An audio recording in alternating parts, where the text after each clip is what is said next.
नमस्कार, मैं हूं आमोद श्रीवास्तव।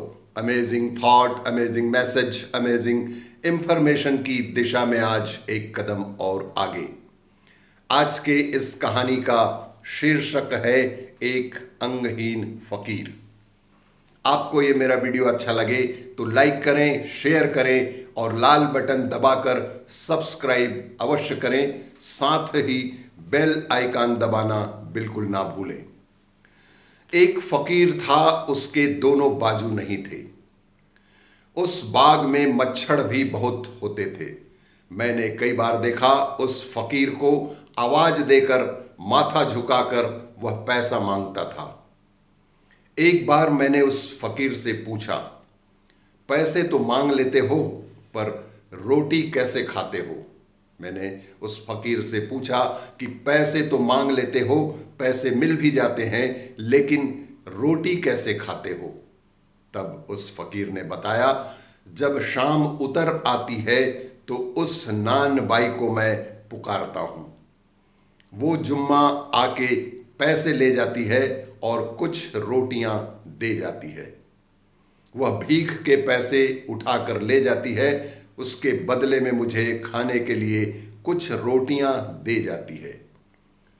फिर मैंने कौतूहलवश पूछा, रोटियां तो मिल जाती हैं, लेकिन खाते कैसे हो बिना हाथों के?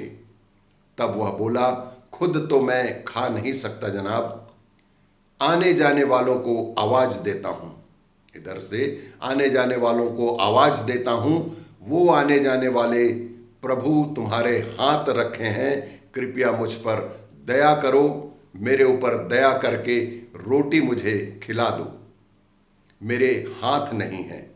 हर कोई तो नहीं सुनता जी, हर कोई तो बिल्कुल नहीं सुनता, लेकिन किसी किसी को तरस आ जाता है और तरस खाकर वह प्रभु का प्यारा मेरे पास आ बैठता है, निवाला तोड़कर मेरे मुंह में डालता जाता है और मैं इस तरह खाना खा लेता हूं। यह दर्दनाक स्थिति सुनकर मेरा दिल भर आया। मैंने पूछ ही लिया कि फिर पानी कैसे पीते हो? तब उसने बताया कि इस घड़े को टांग के सहारे, इस घड़े को टांग के सहारे झुका देता हूं तो प्याला भर जाता है। तब मैं पशुओं की तरह उस पर झुककर खाने के पश्चात पानी भी पी लेता हूं। मैंने कहा कि यहां मच्छर बहुत है, यदि मच्छर लड़ जाए तो फिर क्या करते हो? न हाथ है न पैर है, फिर इस तरह मच्छर से लड़ते कैसे हो? वह बोला, तब शरीर को जमीन पर रगड़ता हूं, तब अपने शरीर को जमीन पर रगड़कर मच्छर को भगाने का प्रयास करता हूं। पानी से निकली मछली की तरह लौटता और तड़पता रहता हूं। केवल दो हाथ ना होने से कितनी दुर्गति होती है। विचार करिए कि केवल दो हाथ ना होने से कितनी दुर्गति होती है। अरे, इस शरीर की निंदा मत करो, यह तो अनमोल रत्न है। शरीर का हर अंग इतना कीमती है कि संसार का कोई भी खजाना उसका मोल नहीं चुका सकता।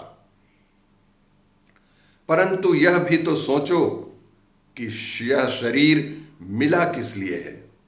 परंतु यह भी तो सोचो कि यह शरीर मिला किस लिए है। इसका हर अंग उपयोगी है, इनका उपयोग करो। और उपयोग ही नहीं बल्कि इनका सदुपयोग करो, जनमानस की सेवा के लिए करो। हमेशा स्मरण रहे कि ये आंखें पापों को ढूंढने के लिए नहीं मिली है। ये कान सदैव निंदा सुनने के लिए नहीं मिले हैं।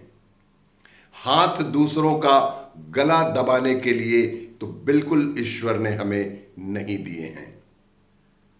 और यह मन भी अहंकार में डूबने या मोह माया में फंसने के लिए तो कतई नहीं मिला है। ये आंख सच्चे सद्गुरु की खोज के लिए मिली है। ये आंखें सच्चे सद्गुरु की खोज के लिए मिली है, प्राकृतिक सौंदर्य के दर्शन के लिए मिली है, जो हमें परमात्मा के बताए मार्ग पर चलना सिखाए।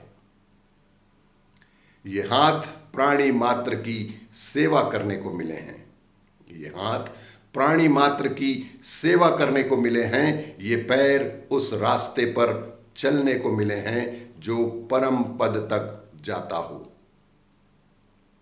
हमारे ये कान उस संदेश को सुनने को मिले हैं जो जिसमें परम पद पाने का मार्ग बताया जाता है, जीवन में सुख शांति प्राप्त करने का क्षेत्र बताया जाता है। ये जिह्वा प्रभु का गुणगान करने को मिली है। ये मन उस प्रभु का लगातार शुक्राना और सुमिरन करने को मिला है। इस पूरे शरीर का सदुपयोग करें और इसी तरह की जानकारियों के लिए देखते रहिए मेरा वीडियो। लाइक करें, शेयर करें और सब्सक्राइब अवश्य करें। धन्यवाद।